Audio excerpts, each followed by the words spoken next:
So if you want the best decks to climb to Legend in the new season, you've come to the right place. I'm going to give you the top 8 decks that I would personally pick, and maybe I'll throw in 1 or 2 honorable mentions at the end of the video. So let's just jump into it. The first one is Aggro Druid. Aggro Druid is absolutely broken. It's very simple to play.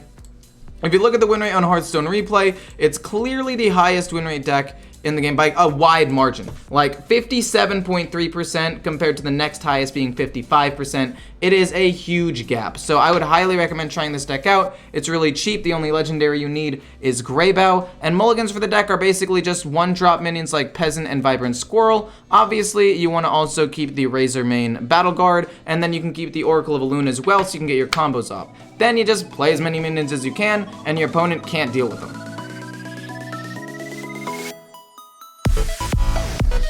So the next deck on this list is Elemental Shaman, and the idea of this deck is pretty simple. It's just a very aggressive burn deck that has really good tempo with high value elementals that all pump each other up and do stuff if you played elementals the turn before, like Arid Stormer will get Rush Windfear if you played an elemental the turn before, and then you finish off your opponent with Serpent Shrine Portals, Lightning Bolts, Fire Elementals, and Alakir.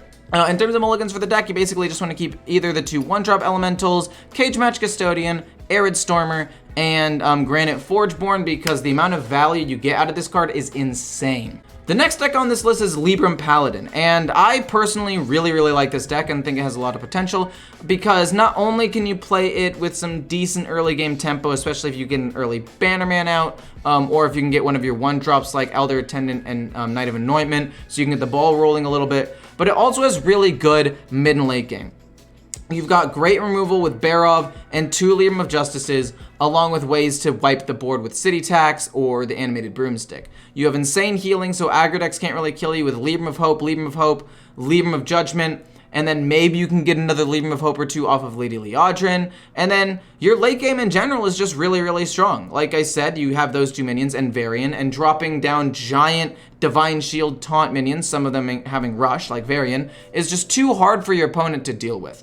And this deck closed out games. I think I went like 7-3 with this build. I run Magtheridon as a way to help fight for that mid game. You basically play Magtheridon, and then the next turn, Libram of Justice, and then City Tax, and then boom, you wipe the board, heal a ton, and next thing you know, you have a 12-12 on the board that they have to deal with. It's a really strong deck. I would highly recommend it. In terms of mulligans, just 1-drops if you can get your hands on them. Alliance, Bannerman. I personally like keeping Elder Truthseeker, and that's about it. So the next deck on this list is Quest Rogue, and Quest Rogue is arguably a top 2 or 3 deck in High Legend, but it's a little bit lower on this list because it's harder to play, and when people are playing more aggro decks, this deck suffers a little bit because there is no healing or any real survivability. So it might not be as good to climb if you're at like the very beginning of your climb, but once you get to about Diamond and beyond, this is going to be a great deck for you. Basically, the reason why it's good is just because it has really good tempo. You got Foxy Fraud to combo with Swindle, or SI Agent, or Scabs to get extra tempo out turns 2, 3, and 4. You've got the SI Skulker, which will reduce the cost of one of the cards you draw. Every time you finish a quest, you'll get a 1-mana card that's very high value, one of which is basically a 1-mana removal spell that bounces a card back to your opponent's hand. And then you have good, reliable late-game win conditions with the SI Informant or Scabs, and then giving them Wind Fury with the Battlegrounds Battlemaster. And again, sick removal with things like SI Assassin, and even SI Extortion in the early and mid-game. 3 damage for 1 mana is pretty strong. Overall, though, hopefully you enjoy this deck. Let's jump into the next one. So the next deck on this list is Control Quest Warrior, and there is an aggro build as well. I'll put both in the description, but I think this deck is a little bit better because if you're playing and you're climbing at the lower ranks and you're playing against more aggro decks, the extra removal and armor and survivability in this build will be very helpful, because it's not like you're gonna rush your opponent down as soon as you finish your quest anyway. You finish your quest, and then it'll take you 2 or 3 more turns to eventually kill your opponent.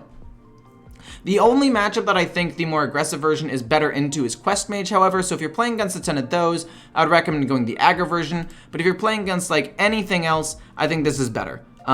Because worst case scenario, let's just say you're playing against like Quest Rogue, they play, you know, their Scabs, you can actually kill it with Lord Barov and Rancor if you're put in a sticky situation like that, whereas the aggro build can't do it.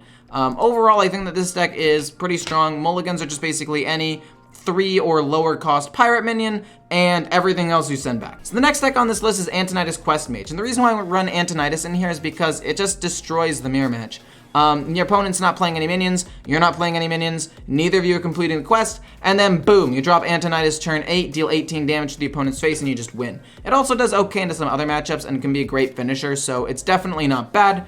And all I did was take out 1 hot streak for it, so it's not even like I lost a really good card to put it in. In terms of mulligans for the deck, I would basically just hard mulligan for Incanter's Flow, but I would be okay keeping things like Ruined Orb, Brain Freeze for early removal, along with Primordial Studies for a minion, especially if you're playing into a class that won't play that many minions, because you'll need Primordial Studies in order to target something with your free spells. And yeah, this deck is broken. I went 24-5 with it last season. It's ridiculously strong. I would highly recommend trying it out, and let's jump into the next two. So the next deck on this list is Death Rattle Demon Hunter. I think that this deck is quite strong. It's got good tempo, great survivability. Perpetual Flame being nerfed helped this deck a ton, because Perpetual Flame basically made this deck irrelevant, because it would go Perpetual Flame, kill the Razor Boar would pull out your Devouring Ectoplasm, then it would get killed with Perpetual Flame, and then Devouring Ectoplasm would summon a 2/2, then it would get killed. So point is, now that the Perpetual Flame has been nerfed and Control Shaman or Quest Shaman is seeing a little bit less play, Demon Hunter has seen a huge spike in its win rate. And then you also have really good finishers with Death Speaker Blackthorn as a great way to summon 4 sticky minions on the board. And then Illidari Inquisitor obviously is just a great way to finish off your opponent because it's just 8 damage directly to their face, assuming you haven't already killed them. Overall, this deck is really strong in terms of mulligans. I just keep Razor Boar, I would keep Tusk Piercer for draw. I like keeping Devouring Ectoplasm and the Razorfen Beastmaster. Everything else you basically get rid of. And the last deck on this list is Quest Warlock. And you might be wondering, why is it so far down the list? Isn't it still broken? Well, yeah, it's actually still quite strong, but it's not as strong as it once was. With the nerfs to the quest, it's definitely a lot slower now to complete, and even if it's slowing it down by 3 damage taken, if it slows down the first completion by 1 turn, and if it slows down the second completion by 1 turn, that's 2 total turns that it's been delayed, and that also delays the Flesh Giant as well by maybe 1 or 2 turns, which means that it's not going to be as oppressive. But you still have the same late game potential, and you still have a ton of removal, so if your opponent plays into removal, or if your opponent isn't able to kill you quickly, you'll still probably win. It's just a little bit less reliable to just straight up win off of Flesh Giants and your quest completion. So overall, I would say these are the best decks to climb with. Don't really have any honorable mentions. I mean, I could scroll through my list here and say that Face Hunter and Quest Hunter are pretty solid as well. I've done very well with both of them. Evolve Shaman was surprisingly decent, and stuff like that. But for the most part, the 8 decks I mentioned were the ones I would recommend you play. Hopefully you guys enjoyed the video. If you did, feel free to like, comment, subscribe, helps me out a ton, and I'll see you guys in the next one. Bye.